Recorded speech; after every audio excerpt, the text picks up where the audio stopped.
Talking about Mortal Kombat. Experience, more than we've ever put in the big.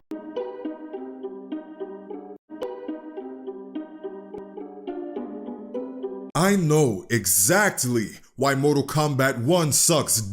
What went wrong with Mortal Kombat 1? And I have made a full video on Invasion mode and how much of a travesty it is. They went from having 3 gear pieces and multiple costumes in MK11. My boys and girls, they went from having 5 gear pieces, multiple skins and shaders in Injustice 2. All of which in both games you could unlock just by playing the game through its multiple modes. To this disaster in MK1. And still to this day, everyone only has 1 gear piece. Oh, you like Raiden? You like playing as Raiden, huh? Good luck unlocking all of his fucking fedoras. Just gush at the jukebox feature. This game allows you to listen to the music of every single previous Tekken game. So if you want to jam out to a specific previous game's character select music in this game, then go right ahead. Or if you want to mix and match which music you want to hear from whichever previous game in any part of the game, like I'm serious, any part of the game, like this specific menu screen or this specific stage, this specific part of the game, you can do that too. Like, holy shit. Some of the gear pieces are just like insanely difficult to see, and if not, then they're probably just fucking goofy. And you can only unlock new outfits, if they have any, by completing their battle pass or by playing the boring, and I cannot stress this enough, the boring Invasions mode. How did y'all go from having Towers of Time in MK11 filled with stuff to do, so much to the point that I never even got close to unlocking it all, to MK1? Hey, now you might be sitting wondering, why did I put John Tobias on the thumbnail? Well, and when John Tobias left during MK4 development, they literally, like, he had idea to have the next generation, as they took that part of his idea as for the combat kids for MKX.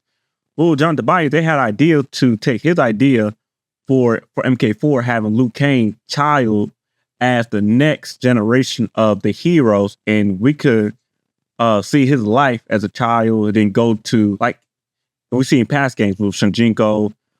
We see him as a kid, then a teenager, then a grown up, then an elderly, right, old man. And then to do the same thing with Liu Kang child in MK4.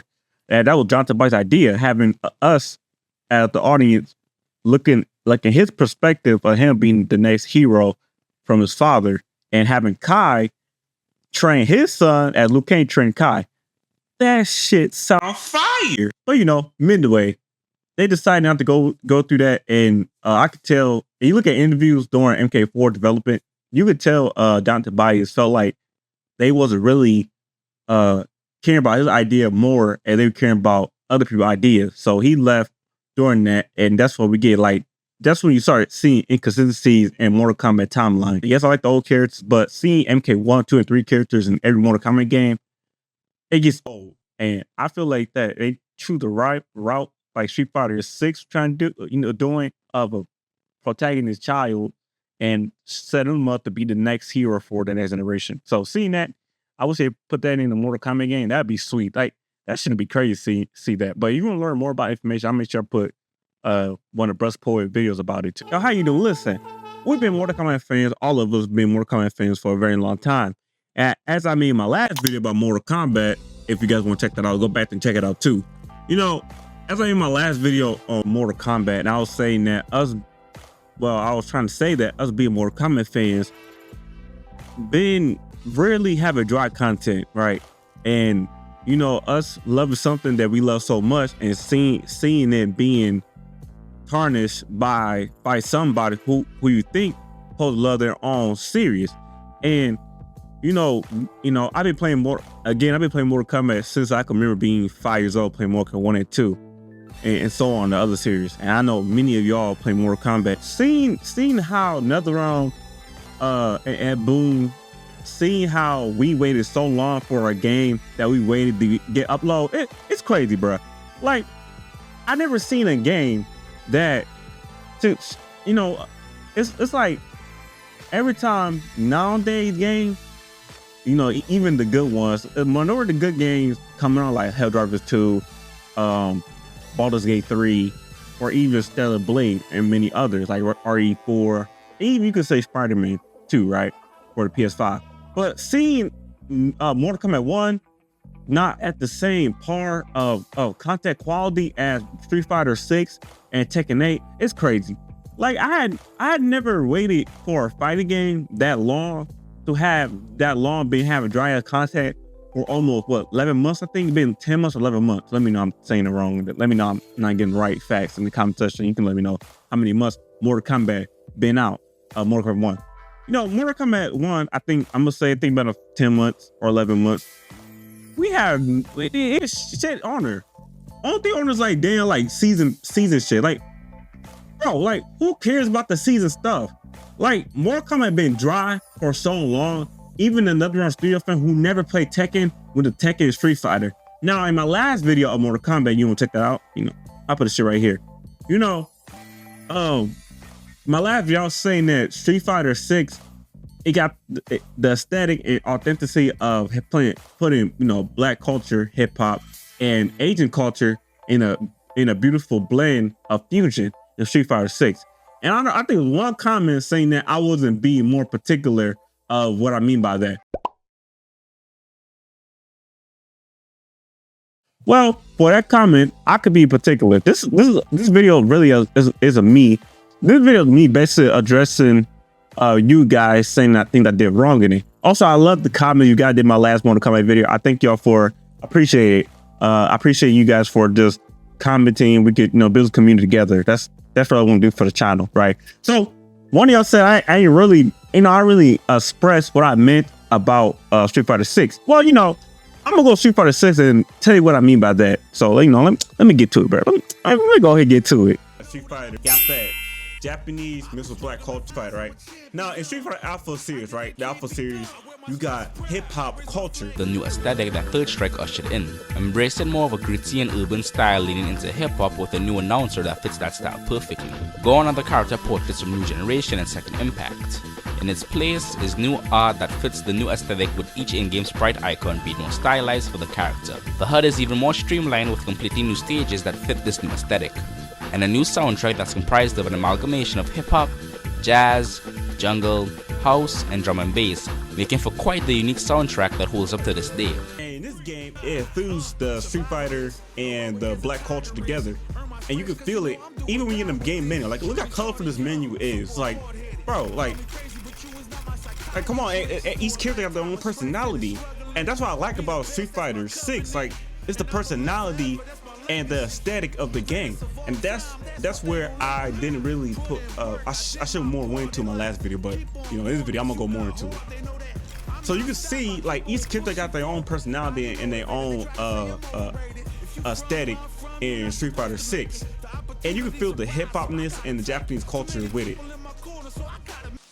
And what you will say about Street Fighter 6 and the way they, like, yes, I mean the battle pass system is kind of if in this game, and what you could say about how Street Fighter, some of they costumes are kind of pricey, but you cannot say that in Street Fighter 6, come on now, like look at this, look at Chun-Li, look at you cannot say that Street Fighter 6 doesn't have the most supreme art style and art direction of their other cosmetics. Like, they want you to buy this game. Like, hold on, bro, hold on, let me show you.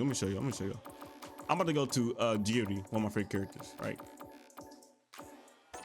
Like, look at this skin. Like, look at this costume. Like, she in a onesie, her jacket's open, she got a spider in the back.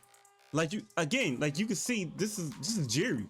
Like, this is how she gonna be. Like, this is part of how her ass go to bed and Ryu. This is like, look at this. This is straight. This is Japanese. I was saying, like, you got the hip hop mixed with Japanese culture. Like, look at Ryu, man. Like, he ready to cook some sushi. Like, come on now. And a lot of people's on my head talking about, oh, you didn't really go in more about Street Fighter 6 and Tekken 8 and how's Street Fighter better than Mortal Kombat. You can go into it. Now, listen. Do I think current Mortal Kombat is up there with Street Fighter 6 and Mortal Kombat? No. Head on DLC is Lackluster. Like, I had never felt like another round with the guest characters are trash in Mortal Kombat 1. Like the best DLC guest character we had was Injustice 2. We literally had the effing bro. We had Ninja Turtles in the game? Well, Superman, Batman with the Joker? Huh? Who we got? Homelander, Omni-Man, Ermac, bro. And the thing about this, right? Yes, does Street Fighter put characters that's been in old games as DLCs? Yes, but you cannot say that Mortal Kombat don't do the same thing. Like listen, Mortal Kombat literally put same characters that's in the game. And the problem with I got Mortal Kombat, why is Ermac and Shang Tsung is a DLC character?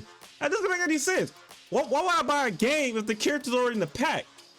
Bro, if I buy a game for $110 or $120 or spend $200 on the game, why you putting a fucking main cast character pre-order bonus? Why don't you put like King Jared from Medenia? Why don't you put like you could put King Jared, you could put Kai, you could put like Fever Knight, but no, you put a character that's in the game or got the assets in there, and then you make it pay for Ermac that's already in the game.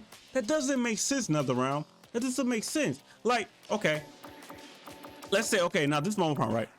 So say like I got a character, right? Okay, so this is a character I bought. Okay, I got Aki, Ed, and Rashid. I don't really play Rashid. Rashid play, they get on my nerve. Rashid going on, I'm sorry. But okay, look, okay, I'm about to go right now. What? Now, say like if I go to Aki, right? Master. I get a costume without paying it separately? I get a costume while paying separately? You give me a free costume for Rashid? I get a classic SS5 costume? Okay. And it's almost cheaper for me to get other character costume when I have to spend more money for different cosmetics. All right, now let's go. Before I sit on Mortal Kombat more, I'm a huge Mortal Kombat fan. I'm like seeing my favorite franchise as my childhood, seeing how I got tarnished by corporate greed by WB. It's sad. So I'm going to Tekken 8 and show you what I mean about how the DLC part of the game and other aspects about other games that Mortal Kombat need, especially the recently update, because the recent update is dry. Like, I'm gonna go quick tangent, right? Then after the tangent, I'm gonna go Tekken 8. Now listen, y'all. Now, as you play Mortal Kombat 1, I know you get on there, you play your favorite Omni-Man or you play your other DLC characters, right? But let's be honest with yourself. I guarantee you spend more time on Street Fighter 6, spend hours with the content, and on Tekken 8 also with hours of the supreme combat system Tekken 8 have, and learning the game, because it's harder for you to learn that game too, but you learn it to grind more of it. Play Mortal Kombat, it's easier to do combos and easier to do, yeah, granted they did took some part of the air-to-air combos from Armageddon. You get on Mortal Kombat, we have fun on it. We do combos, our favorite character do combos on it, but let's be honest, play Mortal Kombat for hours, it does get boring. But playing Street Fighter 6 and Tekken 8, something about it keeps you going and keep you want to grind harder than Mortal Kombat 1. Customization, you can look freaking replays. Like in this game, one of the most superb things about a fighting game, especially the FGC, is that in this game, you can literally replay the person who beat your ass. You can literally replay that character, their character perception move, or how that player plays that character. You can learn how to defend yourself against that move, match back you played with against that person, and that is so smart on Tekken, and that's so smart on especially the whole Tekken team. Like, that's very innovative, especially in a fighting game, especially put something new in a fighting game. I would say put that like in Mortal Kombat 1, especially like avatar customization, player customization. Like, again, I said in my last video, I seen somebody made T-Pain out of Leroy. Okay, now let's go to Jukebox. Now, like, then they gonna put Tekken 4 Gen outfit in the store. That's 1-to-1. Like, bro, Tekken Tag Tournament, Tekken 3. bro, just one of my favorite Tekken games will be Tekken 4 and Tekken Tag. Yeah, I like Tag. I like Tag too.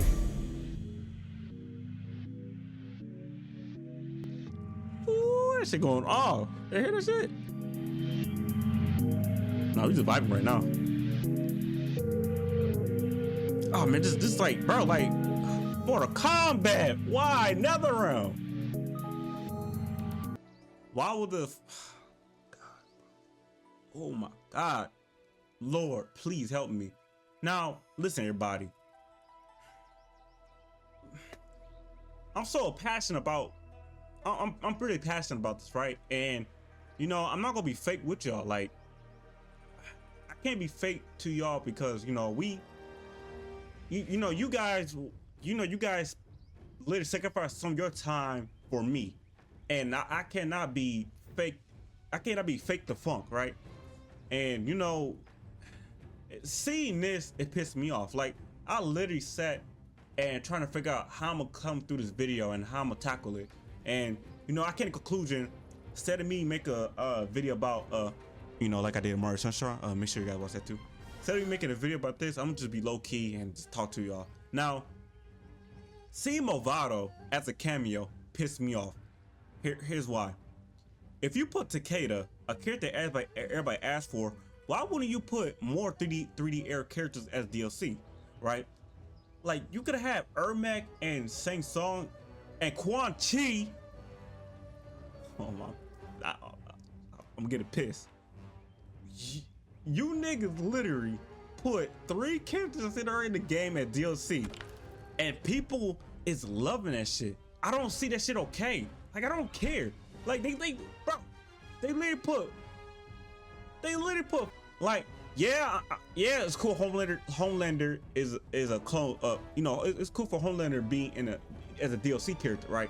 But having 2 Superman clones as a DLC character, that's just stupid. Like, I feel like they heard in Twitter and also the fandom, oh, Homelander versus Omni-Man, who gonna win Battle of the 2? And like, oh, let's put them in the game. Let's get more money, put them 2 in the game.